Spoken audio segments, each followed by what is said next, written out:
Okay. Hi, how are you? Good? All right. So just to make sure you're in the right session, this is the session on gaming. And we have about an hour and 15 minutes to walk through some quick presentations and then open up for discussion. So my name's Ben Sawyer. In 2004, I founded the Games for Health project, which is funded by the Robert Wood Johnson Foundation's Pioneer Portfolio.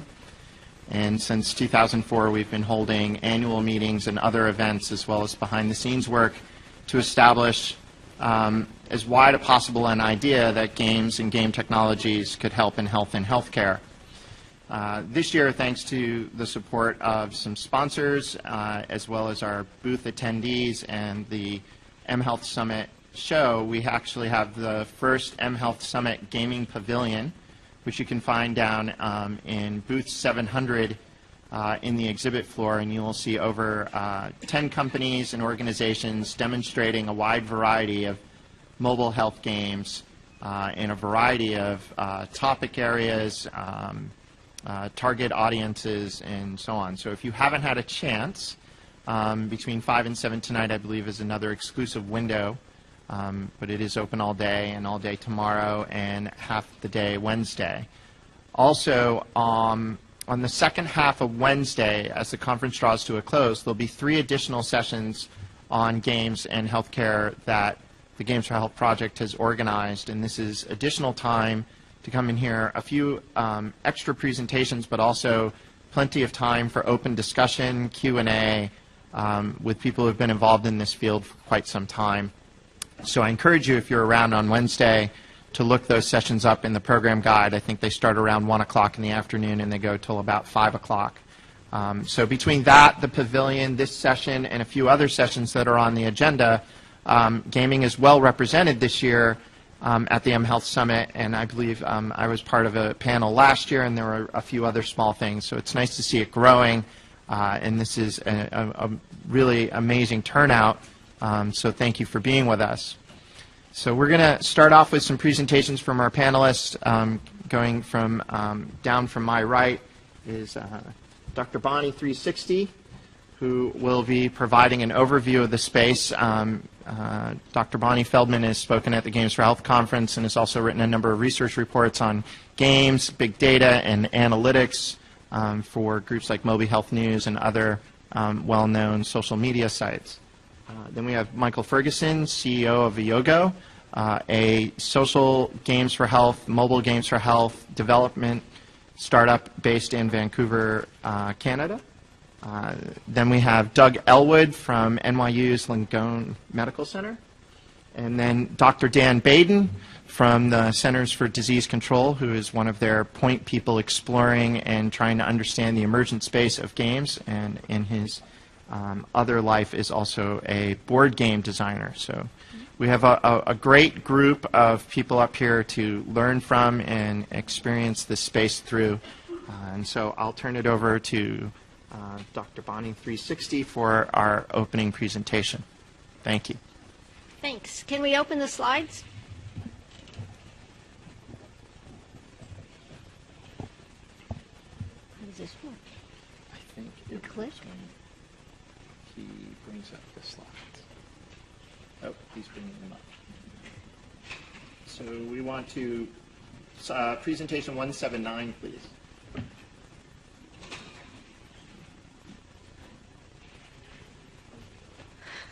There we go. I'm mind controlling it. Perfect. There we go. Okay.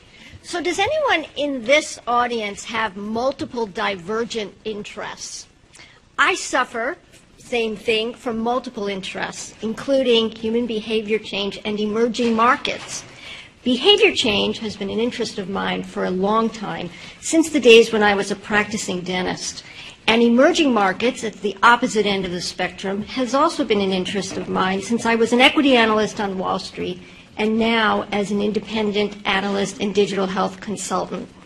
So beginning in 2011, I had the opportunity to interview 50 experts in diverse disciplines ranging from academics such as Deborah Lieberman from UC Santa Barbara, B.J. Fogg from Stanford, and others such as Paul Turini of the Robert Wood Johnson Foundation, Diego Morales of Johnson & Johnson, as well as Ben Sawyer and others. But most importantly, I got to speak with hardware and software engineers, behavioral and cognitive psychologists, plus gaming and entertainment experts. Slide, what do I push? The green button. The green button. So this slide summarizes my original research, which was the first of its kind published on mHealth News. And it shows an evolving ecosystem of experimenters trying to produce behavior change across the disease spectrum, from health and wellness to chronic disease. Starting at the wellness side of this picture, I found an expanding definition of health to include life balance and self-improvement. Moving on to brain games, this is an exciting area that's using the application of game technology to take advantage of new understanding of brain plasticity mixed with fun. Another interesting innovation is the acceptance of health and wellness into employee wellness, where we see the rise of employee-sponsored wellness games. At the far right, for those of us who are interested in chronic disease management, the provider types are asking, what can games do for us? And beginning signs are positive in terms of utilizing these techniques in disease management, including making mundane tasks such as glucose monitoring, insulin, and cancer and drug management a little bit more fun and exciting. This is just a few quick definitions to review some of the words associated with game mechanics or game elements or gamification. And I'm just going to talk about them very briefly. We have points, levels, challenges, virtual goods, donations, and acts of rewards. All this just plays upon our natural understanding of human nature. Human motivators are things such as status, achievement, self-expression, competition, and altruism.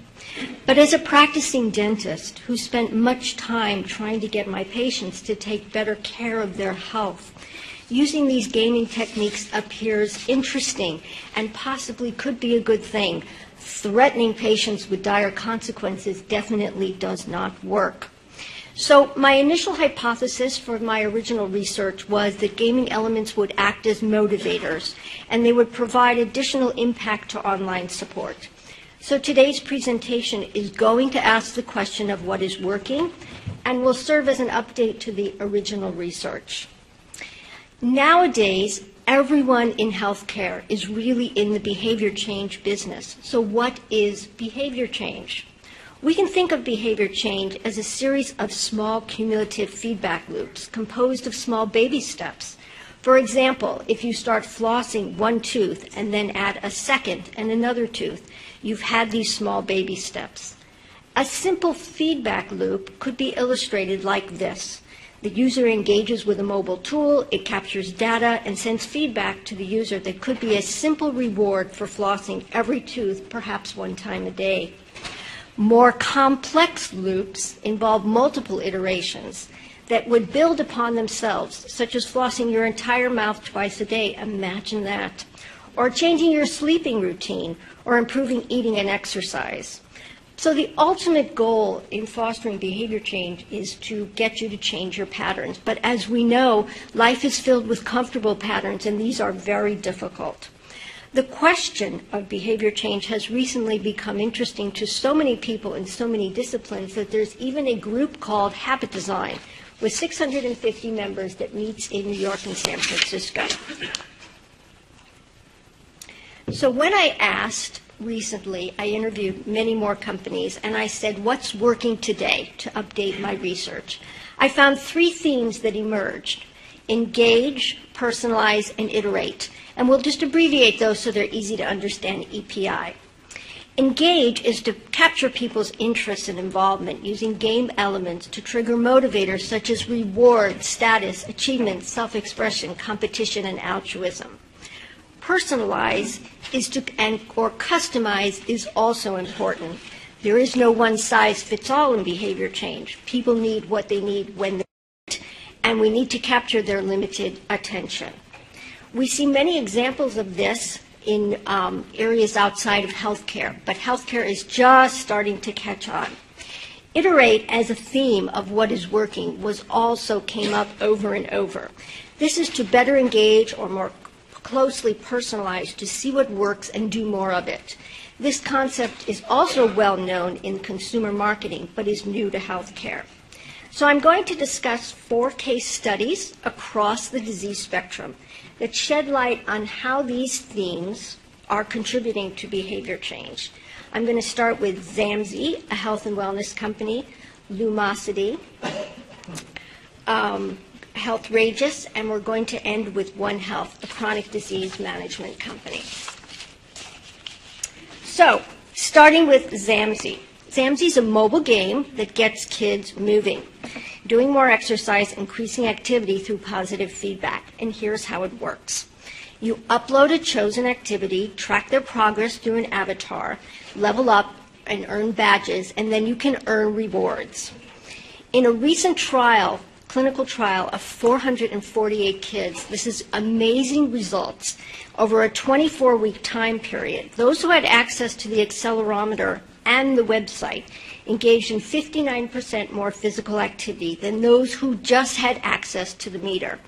It's very unusual in gaming to see a clinical trial, and these results are absolutely very exciting. So how did this actually work? Why has Zamzi been able to motivate kids to keep moving? Conceptually, you would think it's some kind of combination of intrinsic and extrinsic rewards, which is exactly what it is, but the devil's in the details. Because in addition to the extrinsic rewards, Zamzi has a personalized dashboard that was iteratively designed to create positive experience related to physical activity over time, giving kids a feeling of mastery and competence. They found that these elements of mastery and competence were really important. So coming back to our 3 themes, Zamzi shows all of them: engagement with motivation through extrinsic rewards, personalization via a dashboard, and iteration. Zamzi has actually been experimenting for over 5 years with some surprising results. They initially thought that this was aimed at kids, but what they found was the parents wanted to participate also. So they're now changing who they make the game for. Our second case study will be Lumosity. Lumosity is the closest thing to what we think of as a real game, because it's a brain game where you play for fun and get rewards. These brain games come in different flavors, depending upon which area. Can we go back? There. Depending upon which area of the brain you want to train, whether it's speed, attention, flexibility, memory, or problem solving. It's flickering? It's fighting me. I'm having fun with it, though, so keep going. That's okay. Initially launched in 2007, Lumosity now has more than 35 brain games with 20 million members and paying subscribers from 180 countries. The mobile app's been downloaded by 10 million times since 2010. Thinking of our 3 themes again, we see all of them in Lumosity. In terms of engagement, the user interface is inviting, simple, and straightforward. For personalization, they use adaptive algorithms that personalize the questions offered to the user.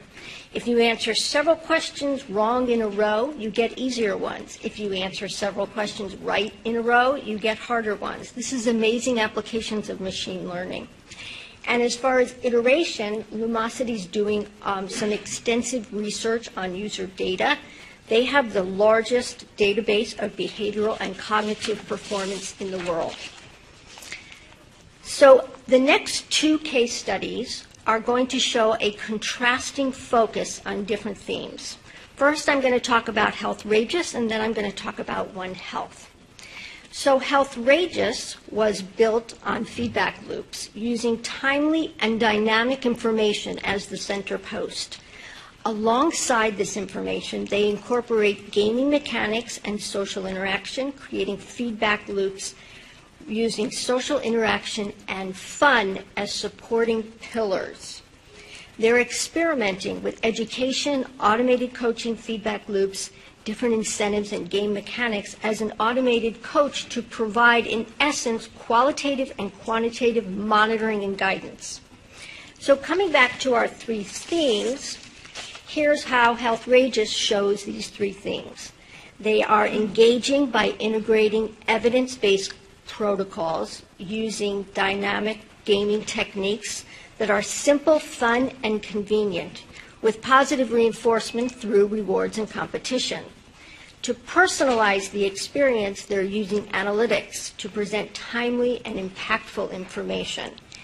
And when I asked them about iteration, Healthrageous told me that they are in a perpetual process of iterating. They're trying to explore the right things at the right time for the right people. The last case study, mHealth, will show many of these things coming together in a new and different way. mHealth was launched as One Recovery initially for addiction relapse. So it brought together many of the features of Alcoholics Anonymous into an online digital world. Since their initial launch, they've expanded to other areas in behavioral health, and now they're expanding their platform into chronic disease management.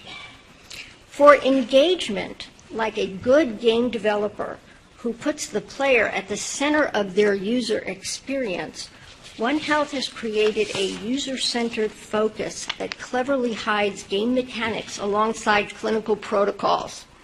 We've got rewards, which include badges to mark achievement levels and other types of things. To further personalize the experience on the emotional side, there are emoticons, which are a series of happy and sad faces to show how you're feeling. And for social support, you can build your support group with varying levels of privacy. In terms of iterating the platform, this is an interesting case study because they've discovered that it's not just inbound support that helps us feel better. We feel better when we help others. So building upon this understanding of how we use technology, mHealth is developing a program where you can participate as a certified peer counselor trusted by members of the community. So once again, coming back to our three themes, we have engagement, personalization at the front end, with a combination of multiple support networks alongside gaming elements delivered to the right person at the right time. For iteration at the back end, we're collecting a lot of data, which is also building a large behavioral health database. What's next? Moving forward depends upon funding support and business models, and here too we see some interesting trends. Funding support ranges from nonprofit to VC funding. ZAMZ is a nonprofit. The other three case studies are venture funded. Business models range from direct to consumer to corporate wellness and chronic disease. Lumosity is direct to consumer. ZAMZ started direct to consumer but is moving its business model to a more corporate focus, and Healthrageous and mHealth always started on the corporate side. So along these themes of personalization, we're also seeing some big data underneath these gaming platforms. We'll come back to that in a bit. So what is working? In conclusion, we've seen three themes: engage, personalize, and iterate. 4 case studies: ZAMZ, Lumosity, Healthrageous, and mHealth. As a practicing dentist who deeply understood the frailties associated with human behavior change, I know there is no one-size-fits-all. There is no quick solution to how to get behavior change using gaming elements or anything else. With each of these different types, we need different types of help at different times, and so we see a variety of approaches emerging.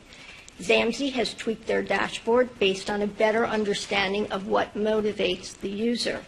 Lumosity customizes the questions based upon their responses.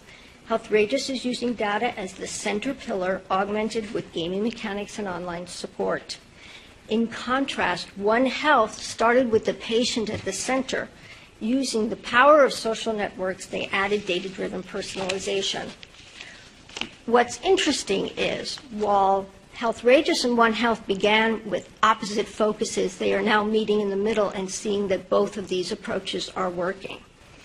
So we've seen our three themes, and of all of them, it is iteration that seems to be key, not just in the platform, but in combining data analytics, data mechanics, and online support, using new approaches to personalization to influence behavior. We're also seeing iteration in the business models, aiming at disease management and selling to groups rather than to individuals.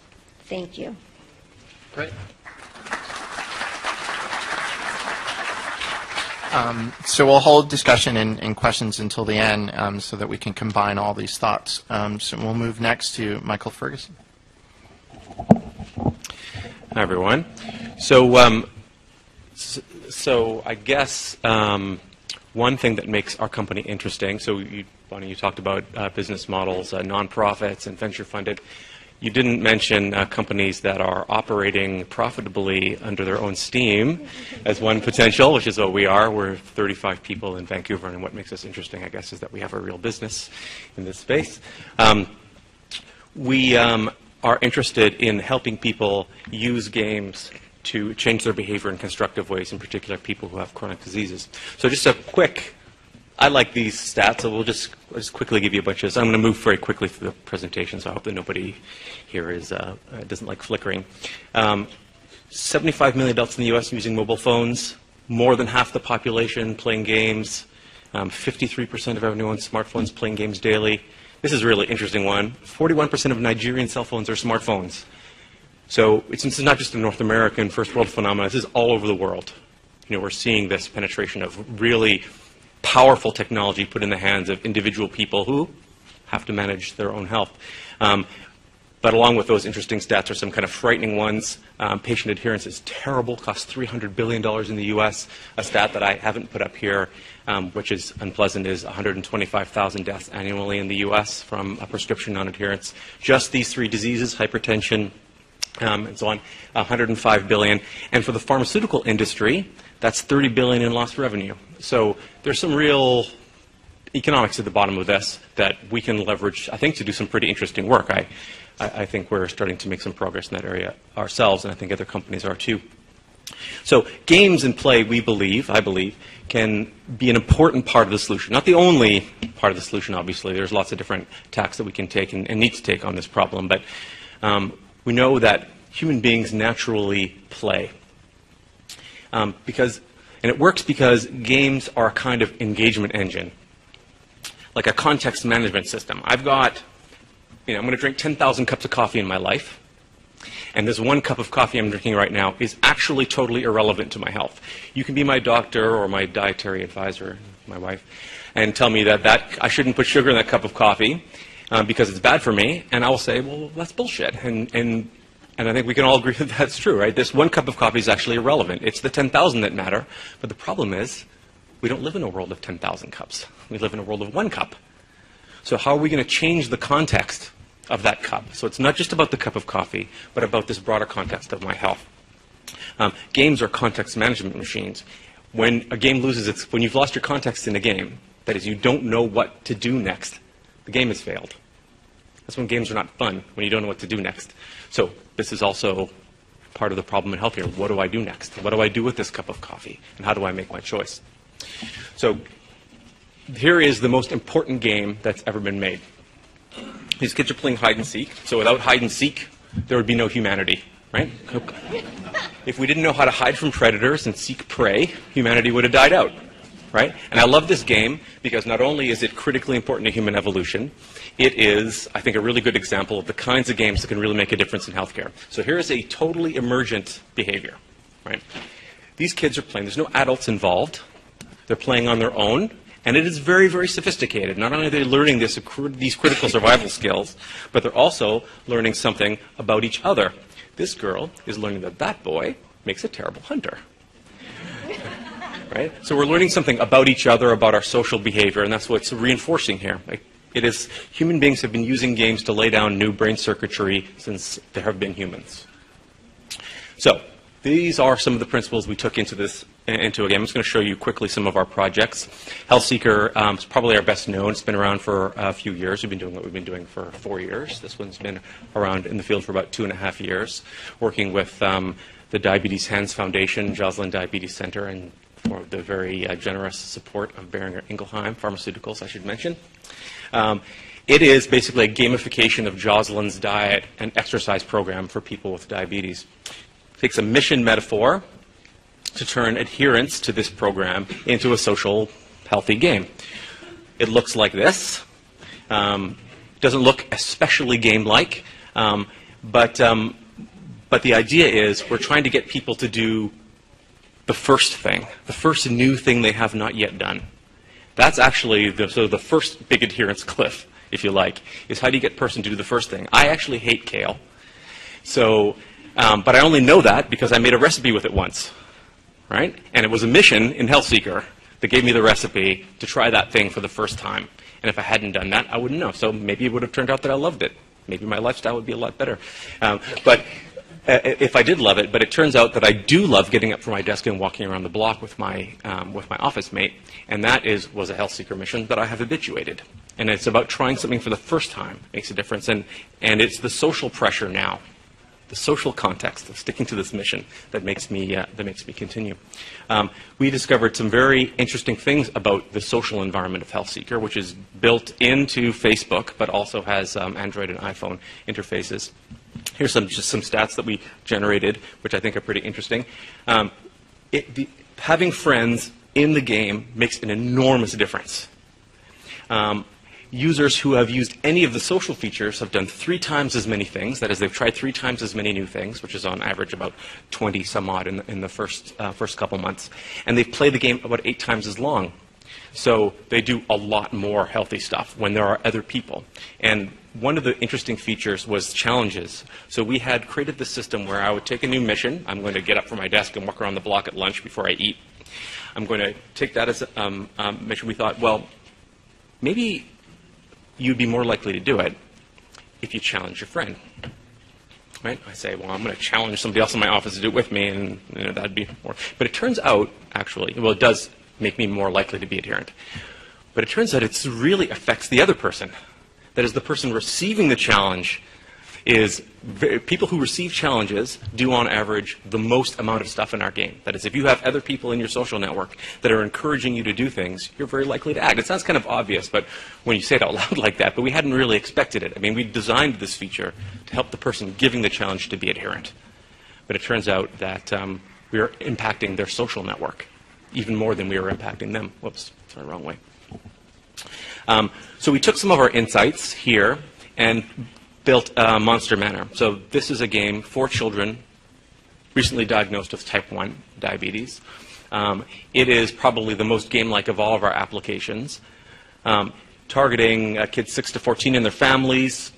The goal is to get them to test their blood glucose and report it using a tracking tool. So this is a new behavior that they have to habituate, and our goal is to get them to stick to it. But just to echo what Zamzi found, it's not really the kids, it's the parents that really consider themselves the main beneficiaries. Knowing that what your child's blood sugar is during the day while they're at school is a real source of anxiety. And getting the parents getting the kids to report to the parents was probably the most important thing that our game did. Give the parents ease of mind, and give parents and clinicians a mechanism to acknowledge and reward. So one of the unique things that our game economy system does is it gives parents and clinicians a back door to the economy to manipulate it in response to patient behavior. This is something we can do because underneath our game economy is not dollars. Can't do that in Farmville because underneath it's dollars. Everyone has to be part of the same economy. But underneath our economy is adherent behavior. So we can actually manipulate it in real time. So we built an incentive economy. So here's an insight that we had, which I'll share with you today. Feel free to retweet it. Microtransactions work the opposite way you think. So you think that when you're playing a microtransactional game on Facebook or whatever, that what's happening is you are paying into the game some very small amount of money for something. But actually it doesn't work like that at all. I mean, just on the face of it, of course, you can't really do a 50-cent transaction, right? So you're probably doing much larger transactions to accumulate virtual currency. But it's actually even more significant than that. What's happening is The game has convinced you that its virtual currency is worth something. It has got you to make an emotional commitment to the game's economy and the game's virtual currency, and then the game pays you. Those games pay you. Farmville pays you to spam your friends on Facebook. Right? That's what's happening, is you're getting reward in the game for doing that. And the only reason that you do it is because you think that reward is valuable. If I said to you, will you send a message to every friend of yours on Facebook for me? You would say, no, I'm not going to do that for you. If I said, well, would you do it for a little picture of a sheep? You say, well, are you nuts? But of course, 200 million people do that every day, much to the annoyance of the rest of us. So, and it's only because you believe that sheep is valuable to you. It's only because you care, right? It's only because the game has manipulated you into believing that its currency is worth something in your life. And because of that, it has power over you. The opportunity to change your behavior, to get my 14-year-old daughter to set her alarm to wake up in the middle of the night to do virtual chores on a fake farm, and I can't even get her to wash the dishes after dinner. So a couple design principles. So yes, this is a game, but it's a serious game. So we have to respect the serious needs of the patient and the caregiver. We are actually getting some valuable information and distributing it. That's important to keep in mind. But the child has to be respected. The child has serious needs too. Right? This is serious to a kid. This is not messing around. They really care about this stuff. They want a good play experience, and they want it to matter. And when you think about the experience of a child who's newly diagnosed with type 1, now they have this whole new series of things they have to do that are really unpleasant. Right? And what is the reward? Nothing. When they do the right thing, nothing happens. Right? When you do the wrong thing, something surely happens, and our brains are designed to respond to something, not nothing. This is why it's easier to habituate, to make a bad habit than a good one. Right? But we can make our game be there in that moment for that child. So when they do the right thing, something happens. Something positive, a gameplay experience, a social experience. So it's not just the game rewarding them, but their friends and their social network are there in that moment encouraging them for having done the right thing. To test and report, and so the child enters their data, and they're immediately rewarded with this piñata. There's a whole series of them. They're kind of fun. They smash them with their finger.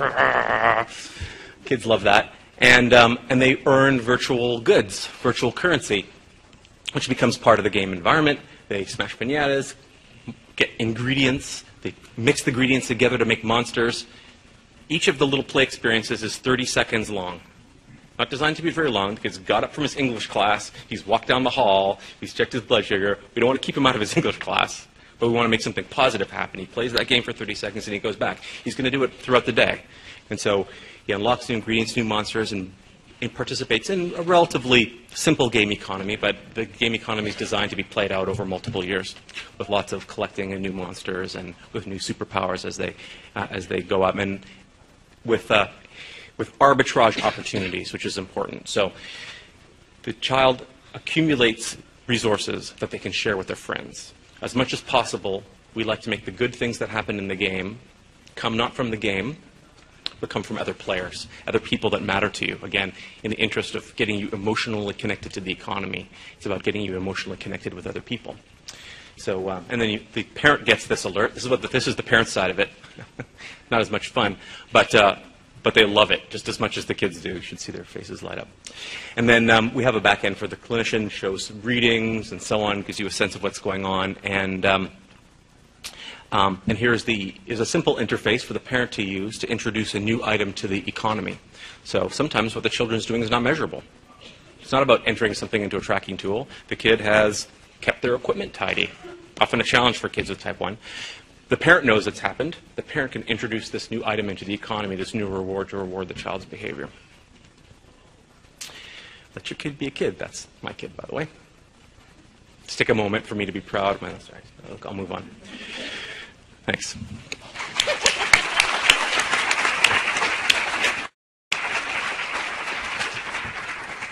Okay, so next we have Doug Elwood. Hi, everyone. It's great to be here. If we could just take a second for the folks in the back, if you want to come up and sit down, maybe. We're talking about gaming and fun. It's no fun to stand. So if you want to come up, there are plenty of seats up front here.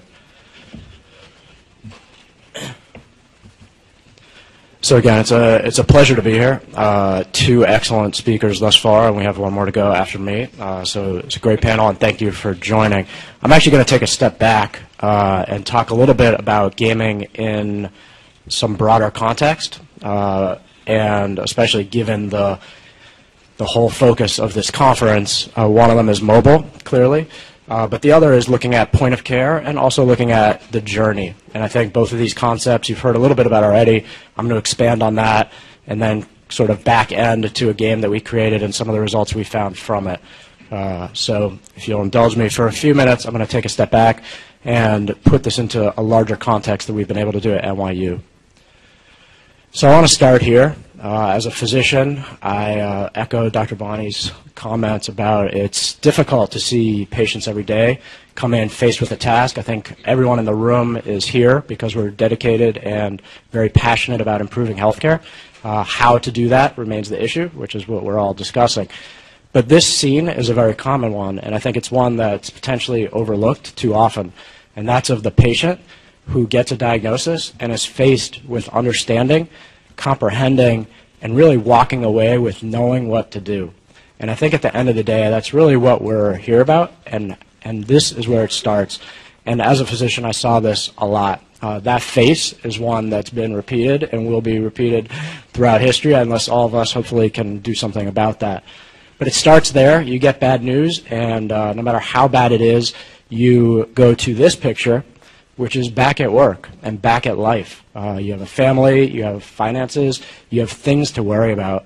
And no matter how bad this picture is, when you go back to this picture in real life, it becomes a lot more complex and a lot more difficult. And that's why gaming is potentially such a good approach and something that is gaining so much momentum. And I think that's why everyone in this room and others at this conference are starting to appreciate that there's beyond the clinic, as they say, and beyond the pill for pharma, and the idea that there's a lot going on and we're all dealing with real life, and how we go about dealing with that is as important as anything else we're doing in healthcare. So with that in mind, and I got very passionate about patient satisfaction and looking at real time, trying to understand how are patients actually feeling in the clinic and in the hospital. And it was really overwhelmingly disappointing and sad for me when I started going around and talking to patients. I mean, I saw it every day, of course, as a physician, but when I actually made it official and started asking patients, what do you experience when you come into the clinic? What do you experience when you're an inpatient?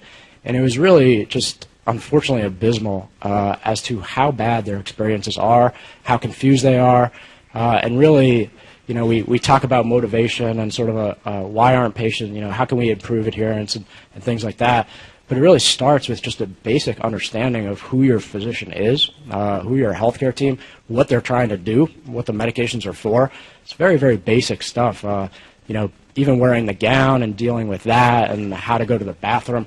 These are very, very basic issues that many, many times override even any other thoughts of anything else going on and gain real importance in this overall equation. So we wanted to approach this and say, how can we start to recognize that and do something about it? So through my work and through some others who join me, including the gentleman there in the middle with the iPad, Dr. Heckman, who is with me at NYU and is now at the VA, we decided to try to do something about it. So we saw mobile health as a way to really get at something different. So back in 2010, just a couple months after the iPad was introduced, we, with the support of our administration at Rusk, got iPads for our residents and attendings. And the idea was really multifold, and I'll go into it. But ideally, what we wanted to create was a point-of-care solution that extended throughout the journey for both patients and physicians. And this passion not only led me to the work at NYU, I started my own mHealth company in 2009 with that same goal in mind.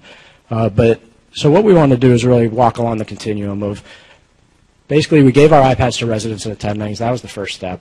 Do you use mobile technology? How much do you use it? I'll go into some of those results. Then we wanted to see sort of the basic usage. Are you using apps? Are you using websites? Which apps are you using? How often do you use them? Et cetera, et cetera. Then we wanted to get into a little bit more interactive usage. So are you using these with your patients? Which ones are you using with your patients? How do your patients feel about that? Then we wanted to get to the just specific patient usage. So what if you gave these to patients in the inpatient environment or in the clinic setting? what do they think then? How is that dynamic changing of doctor-patient relationship, et cetera? Then we started to expand the scope. We got into some patient satisfaction really ran through all of this, but we started looking at gaming and social. And really for me, I think this is really one of the underlying concepts that I'd like to stress is if you look at any one of these individual approaches just as an individual approach, I think we're missing the opportunity a little. So looking at mobile in addition to gaming, in addition to social, and I think we've already heard that very well articulated, that there are multiple facets that make something like gaming work, and social is obviously one of them. And then continuity of care. So if you can activate a patient in some sort of game or some sort of framework, and then they leave, how does that continue then in the outpatient environment? And finally, we looked at the episodes of care, clearly with the recent passing of the 30-day remission, and that's going to continue to grow and become more important. There's a lot of focus and emphasis on that. So what can we do to try to affect that? So we started out, we gave the iPads to our residents and attendings. We're now up to some pretty good numbers. And the conversation has changed dramatically, as I'm sure you might assume. Back in 2010, folks were wondering if doctors would even carry iPads around. Now that's not an issue, especially with the iPad mini and all the smaller tablets. Back then, it was a serious concern. So the conversation has changed a lot, and clearly the adoption rates have been staggering around the world. So, but we wanted to know, what are you using it for? You can see self-education, workflow, ACGME, board prep. This was starting at the beginning and moving all the way through. Then we looked at, of course, how they're evolved. So from 2010 to now, clearly the space has changed just really dramatically. But back then, 14% said they reported a good understanding of apps. Now it's up to almost 9 out of 10. Shouldn't be surprising. Back then they said basically 70-30 personal work. Now it's about half and half, which is the real genius of tablets and smartphones, of course, in my opinion, is that they've been able to blend work and home life so well. 92% preferred apps. It's now up to 96%. And finally, the satisfaction is actually maybe somewhat surprising in that it's dropped, but that's because physicians and patients are now looking for more complex, more sophisticated approaches because they're sort of done with the, okay, that's pretty, but what does it do for me? I want more. So here's we also broke it down into what do they use it for. So education, you can see, has always been high. Communication has been steadily on the rise, and patient care, beautifully, is really rising at a very rapid pace. How many do they use? You can see that they don't use that many. They tend to explore. They want to find the good ones, but they'll ultimately end up with the ones that are most relevant and most useful. So it ends up coming back to that 1 to 10 range, and they'll pick and choose just like all of us do. We may have hundreds of apps on our phone or tablet, but how many do we actually use on a daily basis? We looked at patient satisfaction and caregiver awareness with the iPads used at the point of care, and we saw an increase in both over 2 visits. And more importantly, I think this is really interesting. We looked at needs addressed versus time spent, or not versus, but also time spent. And what we found was that basically, as you can see from the first on the left there, the routine visit, and then what I'm calling the sort of the sharing baseline, which is you show somebody something that's on the iPad that you could give them a handout for, but now it's on the iPad. And then really augmenting that so that now you have additional resources, you're making it interactive, you're sitting with the patient, you're explaining it, and the numbers are really impressive and encouraging that patients not only felt like doctors were spending more time with them, but their needs were being addressed more. Now, I can guarantee you the doctors were not spending any more time with patients, nor were the other healthcare staff, but the perception was that they were. And the patients were walking away with more understanding and a better feel for what they should do. And that ultimately, I think, is one of the most important things. So we also looked at social. We made a whole social environment for a large patient population. And we asked them basic questions. Do you feel like this added to your resources? Do you want others involved? And do you want to add additional resources? You can see the results. I won't go through all of them. We also asked some basic parameters about feeling part of a group, feeling alone, do you feel connected, things like that.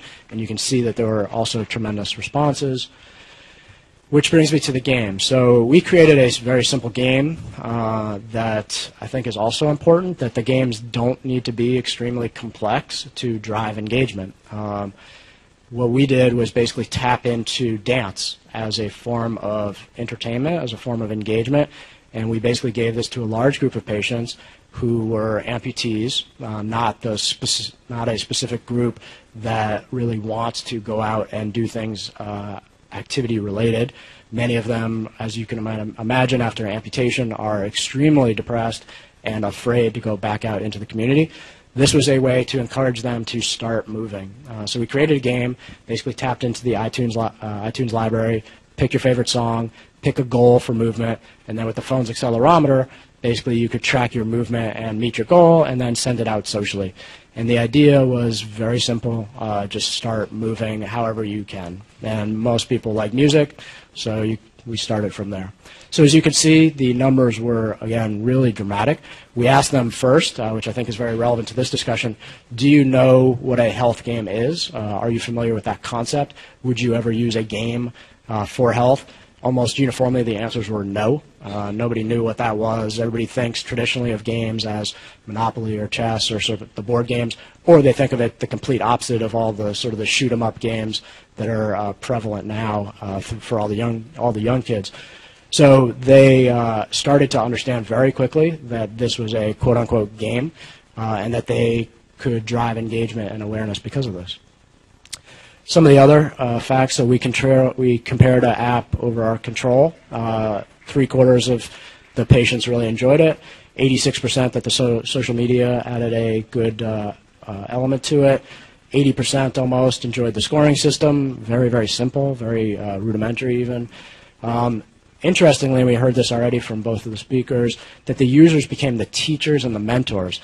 So all of a sudden we saw folks who didn't want to do anything teaching their neighbor how to start to move. It was really amazing and quite exciting. And fitting into the broader spectrum of healthcare in their daily lives, this is something they can do anywhere. And what we found was that they did do it everywhere. And this goes into sort of our second phase and third phase of the study, is that they could go home and then all of a sudden they were calling, what is your score? They would play the same tracks.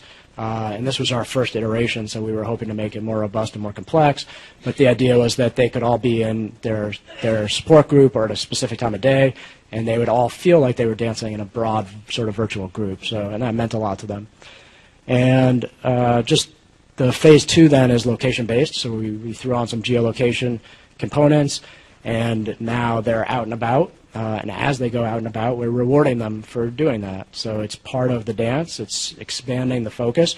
And phase 3 is the physician. So to me, again, to reiterate the point, I think it starts at the point of care. I think physicians being part of this and driving this is really essential, because it's very hard, going back to those pictures, for patients to walk out of the office and face the daily complexities of their life and do anything. I think we all know that, as Michael articulated, that one cup of coffee is one cup of coffee unless you can contextualize it. So that's what's important, and that's what we were striving for. So this picture has been out for years, but it's really always resonated with me and got me excited about gaming and sort of the mobile health movement in general, is the idea of having multiple people on a common setting and a common approach working towards a common goal. And I think that can't be underestimated. So unfortunately, we don't have time for questions right now, but the joke is lost a little. But thank you very much.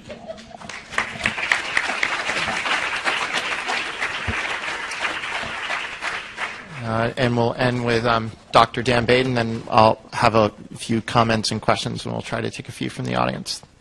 All right, thanks, Ben. As Ben said, I'm Dan Baden. I'm a family physician and a game designer at CDC. It's kind of a nice opportunity to merge two of my passions and make life fun. When you hear of CDC, the Centers for Disease Control and Prevention, what do you think of? Infections, bureaucracy. Okay, two great answers. We're involved in all sorts of things. We're involved in birth defects. We're involved in environmental hazards, toxic dumps, lead, different things like that. Involved in chronic disease, heart disease, cancer, all those types of things. Obviously, the infectious disease, pandemics. Anyone think of zombies? Okay, so you've seen the zombie apocalypse stuff that came out, a year and a half ago, I think, during Games for Health. 2011. We've had several things spin off from that as well. But that's an example of how CDC can use something that's popular in the public culture to try and drive messages home. The idea is not that we're going to have zombies pop out of every closet or anything or walk down the street, but if you are prepared for a zombie apocalypse, you should be prepared for a lot of other things, whether it's an earthquake or a bad pandemic. Would you think CDC is involved in a pandemic? Hopefully you would, because we're heavily involved in those. When H1N1 went through a couple years ago, I think I was part of it, we had close to 1,500 people who were working 24 hours around the clock focusing on this. When SARS went through, we had 1,200 or so people focused on that solely. And SARS cropped up, and those people were activated to work on that very rapidly. But the reason I brought all this up is CDC is starting to reach out to much more innovative ways to get messages across. So the success from the zombie apocalypse, we spun off a graphic novel for that. We've done graphic novels on STDs and HIV. We've done graphic novels on diabetes. We actually have a full set of children's stories and teen novels on diabetes that are focused on Native American populations. You mentioned bureaucracy. We have a health policy game. Now it sounds quite dry, but it lets you take on the role of a member of Congress or state legislature where you're trying to decide, I'm not making any comments there. It lets you, yes, it lets you experience or hopefully get insight into the impact of your health policy decisions down the road in 5-year increments, down 25 years. So you're able to say, what would happen if we increase the amount that we pay physicians and that would decrease the amount? What happens if we give more people access to health care instead of our current status? What happens if we make healthier environments? And through CDC is a very heavy science organization, so it's built on a heavy scientific model. And if you go through the algorithms and everything, you can see the potential impact that your decisions would have. Hopefully we'll have informed policymakers then. Not that they're not informed now, but hopefully more informed. We also have virtual worlds that we've developed. We have a coal mine virtual world. One of the responsibilities of CDC is to ensure safety for occupations, and one of those is coal mines. Have a virtual world where coal miners could go into this virtual world and go through the mine, experience potential disasters, work with equipment ahead of time so that they know what to do if there is a real emergency when they're way underground.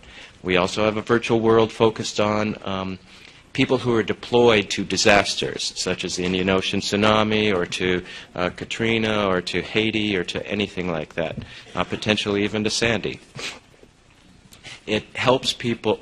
When we send our staff out to these areas, a lot of times you're faced with situations where there's mass casualties. And most people in the U.S. have never experienced anything like that. It causes lots of psychological stresses and potentially trauma. So we are now using a virtual world to train our people ahead of time to have psychological first aid tools to protect themselves, to protect their coworkers, and to provide care to the people who are affected initially by the disaster.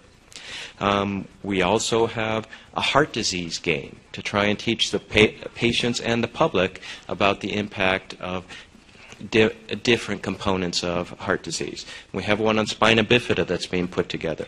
We have one that I'm working on accreditation. Jails, hospitals, schools, all these things are accredited, but just a year ago we started accrediting public health departments. We're now trying to make a game of that to make it a little easier for people to understand what we're talking about and help them through the process.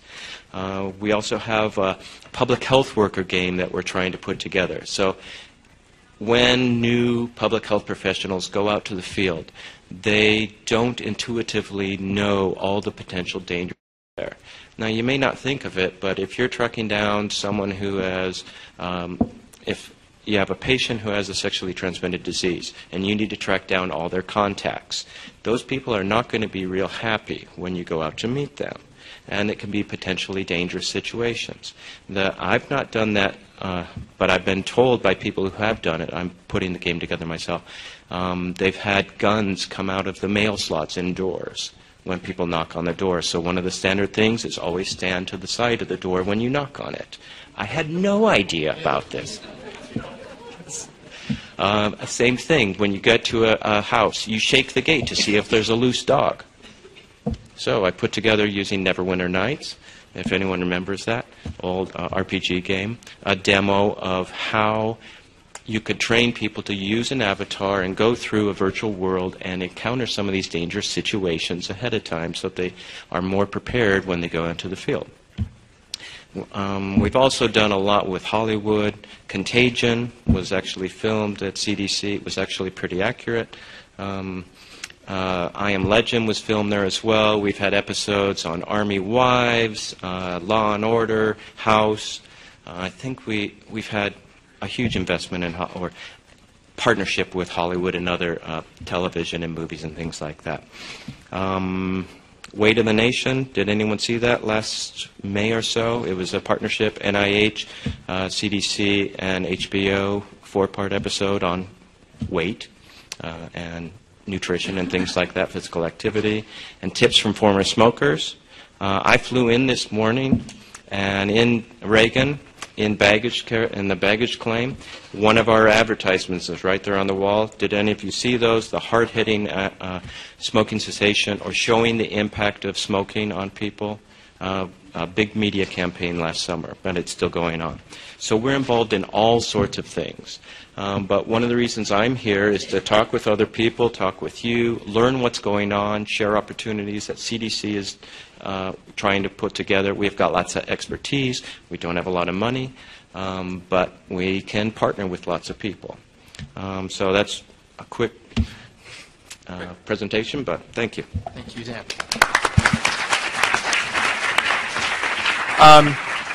So we have about 20 minutes remaining. I just wanted to highlight some things and add some additional perspective. So one, what I would take away between what was talked about here and what you'll see on the show floor and at other sessions about games is that there's just a very wide variety of things that people are talking about and doing, the issues they're addressing, the types of strategies that they're taking, and that overall what this is, should, I hope, will sort of show to you, as well as the work that my project has done, is that games are really a strategic opportunity in this space, not something that you have to commit for a one-off sort of situation. Don't just think of the one problem that's in front of you. Think about the systemic strategic opportunities that games and game technologies could play, and how you might invest accordingly.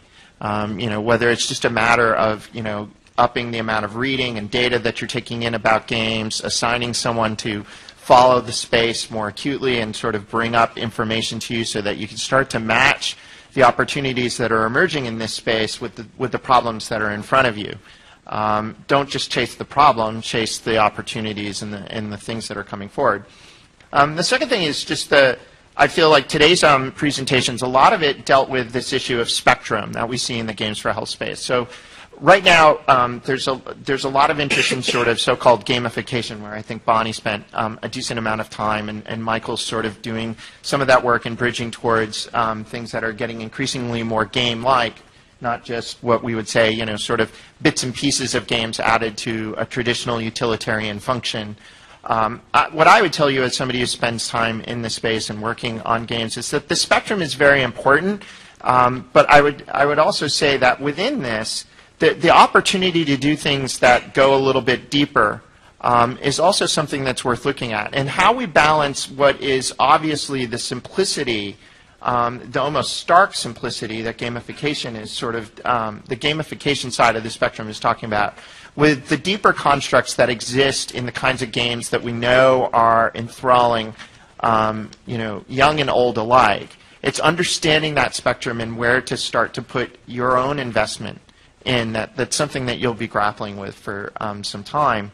But it's interesting to see, as part of that, what's, one particular statement, which was, I think, from Doug, where he spoke about the fact that they did a very, very simple game, but at first when you asked people whether or not this was something of interest to them, the response was somewhat negative, which recalls questions that I'm getting on the show floor, like, who would play this?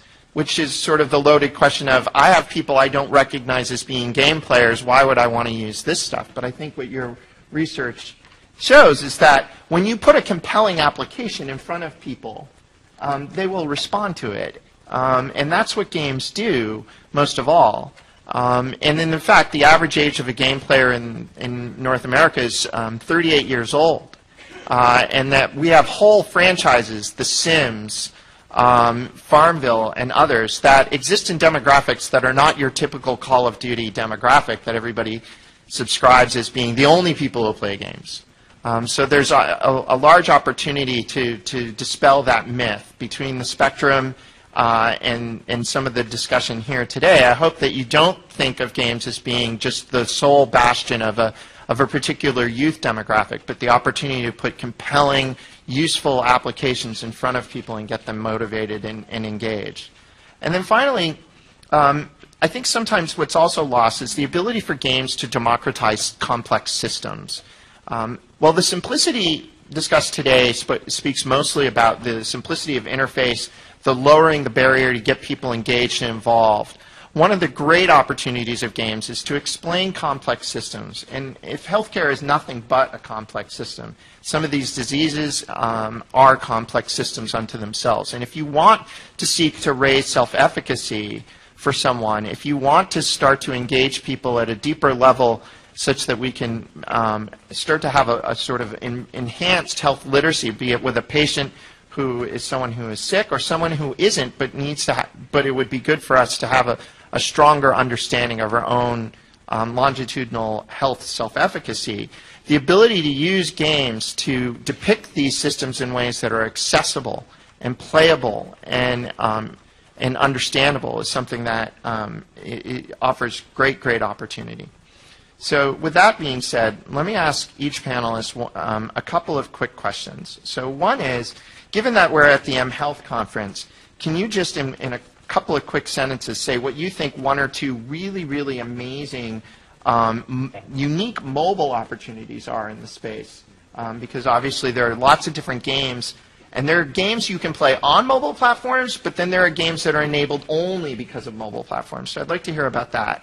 And then second, when we talk about the spectrum of things that are sort of more lightweight gamification, sort of gamified apps, gamified utilities, all the way up to things that are more complex gameplay, where do you see the particular future? What interests you about any part of that spectrum that you'd like to offer a unique perspective of? So we'll start down with Dan, and then we'll move back this way.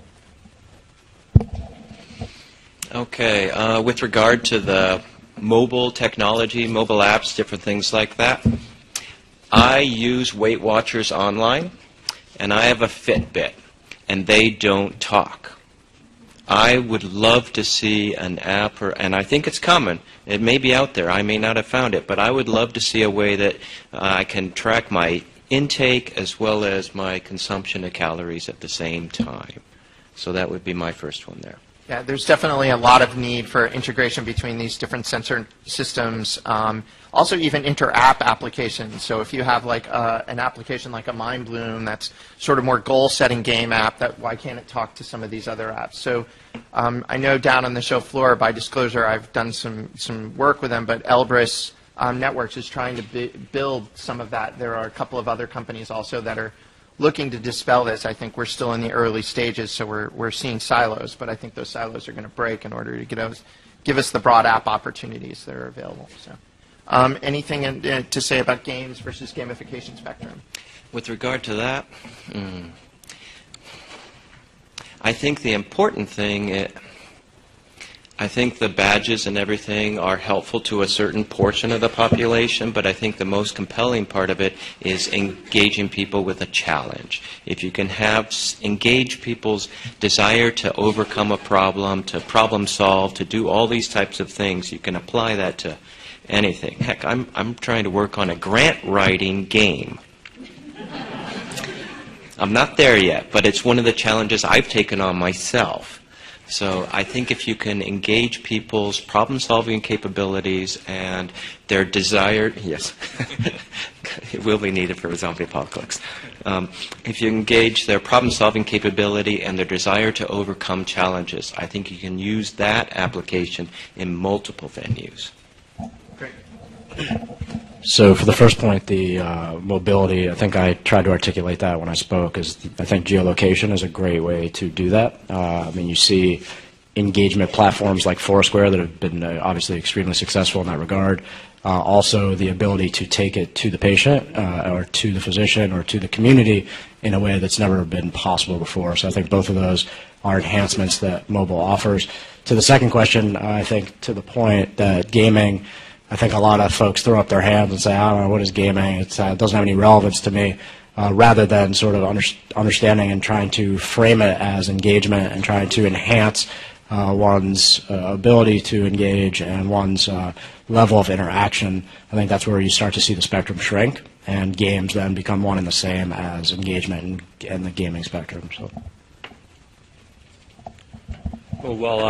So to take the questions in order, so I think we are moving quite quickly towards a day where we will know basically everything that's going on in our bodies at any moment. And I think there's been rapid advances made in sensor technology, nanotechnology, sensors that we swallow in pills. I mean, it's really fascinating, and that's an enormous amount of data. But data is useless without context. So what do I do with all this data that I have about my body? I might know my heart rate in any moment, but so what? If I don't have something that I can do with it, it's not just knowing what it means. Knowing what it means is one thing, but being able to do something about it actually is the important thing. And I made this point earlier about context being everything. If I don't have a context for my action, if I don't have a context in which I can act, all you've done is paralyze me with data. So yeah, we're great technology, sensors, fabulous stuff, but we need to find a way to make it accessible to people. And not just accessible intellectually, but accessible emotionally, to our decision-making processes. I'm glad we talked about the spectrum of gamification in games, because this is a point that I wanted to make. Bribery is not a game. Okay, bribery is a retirement solution. It's a retirement solution. When I'm bribing my kids, it turns out they're gaming me, actually. So, but bribery is not a game. It's not enough just to give people rewards for doing the right thing. That's not enough. And so here's another another tweetable quote for you. Points and badges are to games what page numbers and chapter headings are to literature. Right? So it's good to know where I am, but it doesn't tell me whether what I've got is of any use. I can put chapter headings and page numbers on my VCR manual, but that doesn't make it War and Peace. You can put badges and points and achievements on top of anything, but it doesn't make it a game. It's not a game. Points and badges and achievements are supposed to be the representation of your achievement in the game. In fact, your representation of three things, three really important things that make a game, in my opinion. A compelling narrative that you can connect with emotionally, and ideally intellectually, but more important emotionally. Progressive mastery is really the thing that's actually the most difficult to design into a system, and where most naive game development efforts fail, is in giving the player a system that they can understand, that they can grow to understand more over time, and feel that they have the facility to manipulate. So arbitrage opportunities in virtual economies and so on are all examples of progressive mastery, very important. And in the 21st century, I think social patterning, social features, connection with other human beings. And there's no reason for us not to be connected to other people. I think one of the big fallacies of the 21st century, and I think we don't hear it so much anymore. We used to hear it a lot. It's increasing isolation. So people isolate themselves. The technology doesn't isolate them. In fact, this technology gives us the opportunity to interact in different ways with people that we didn't have the opportunity before. And one of the reasons why you always see at the bottom of the social games in Facebook the faces of your friends is because the game designer knows that human faces are among the most evocative things. That knowing that there's another human being there makes the system feel meaningful and gives you something to do. So I think those are the three things that I think are important in the spectrum, whether you're just talking about taking some system that's not natively a game and trying to use some of the principles of gaming, narrative, progressive mastery, and social gaming, or whether you're trying to build a good game and be a good game designer. Can you hear me? Okay, so for the first question, when I started my research a few years ago, I assumed mobile was the place to be. And I think based on the adoption that we've seen, that thesis has proven to be correct. So I would say going to the patients where they need help and when they need it is all about mobile. And my research and the case studies I talked about, Zamsi, Lumosity, Healthrageous, and One Health, all have mobile components which have had good adoption. In terms of the spectrum, I agree that storytelling, human connection, are important pieces that glue us all together and help us in healing and recovery. And we haven't seen that too much in these simple user interfaces, but I'm hopeful that we will begin to see that in the near future.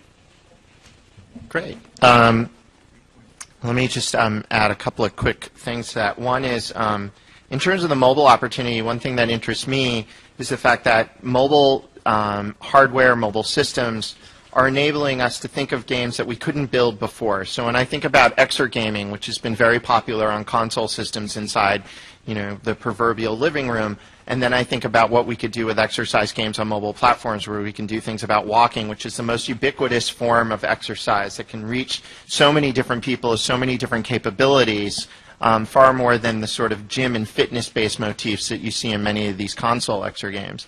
Or biking. Yeah, you can bike in your living room on a stationary bike, but not many people do that. Running, we've seen a number of running games, running apps, including the really great product Zombies Run, that really show the opportunity to create gameplay experiences, let alone health experiences that we never could before. I think there's a general intersection there. Even thinking about nutrition, most nutrition games really try to build around things like cooking, other things that you play with inside the house. But some of the most important nutrition decisions are made at point of purchase. So you could have a game that could be played inside a supermarket. We have a few people who are working on those ideas already, because that is the moment where there's an incredible amount of opportunity to do something. I don't think you're going to run down the middle of the aisle with your desktop computer. So, although that might categorize as exergaming. Same thing with stress. If we look at stress-based games, I mean, yes, there's quite a bit of stress at home at times, but work, travel, social outside of home experiences are all areas where having the ubiquity of a mobile game provides a new gaming experience, something that we really couldn't do before. And I think it's at that edge line that we have grand opportunity beyond just creating experiences that are available on mobile platforms that we had elsewhere. Finally, in terms of the spectrum, I would just say that what's really important to me, and where I think you get more opportunity on the deeper side of the spectrum, is that for the intrinsic reward of a game comes from what I call the process of play. If the actual process of play is itself rewarding, almost sort of psychosomatic, the feel of it becomes something that's enjoyable. That is hard to do if you're gamifying something that has a low frequency of engagement and is revolving more around points, badges, and sort of simplistic gameplay that doesn't offer much of a process of play that people can get involved in. I think you're doing a wonderful opportunity of sort of leveling up that frequency, leveling up that engagement model by pulling that spectrum, much with, like you said, with the Monsters game. I think it's a great example of it. I apologize that we're not going to have time for audience questions, but I think some of us will still be hanging around in between session. There's also the Games for Health Pavilion down on the show floor. There'll be some additional sessions during that unique time from 5 to 7 that the show floor is open. I believe Michael will be one of those sessions. So hope to see you. Thank you for coming. Enjoy your time.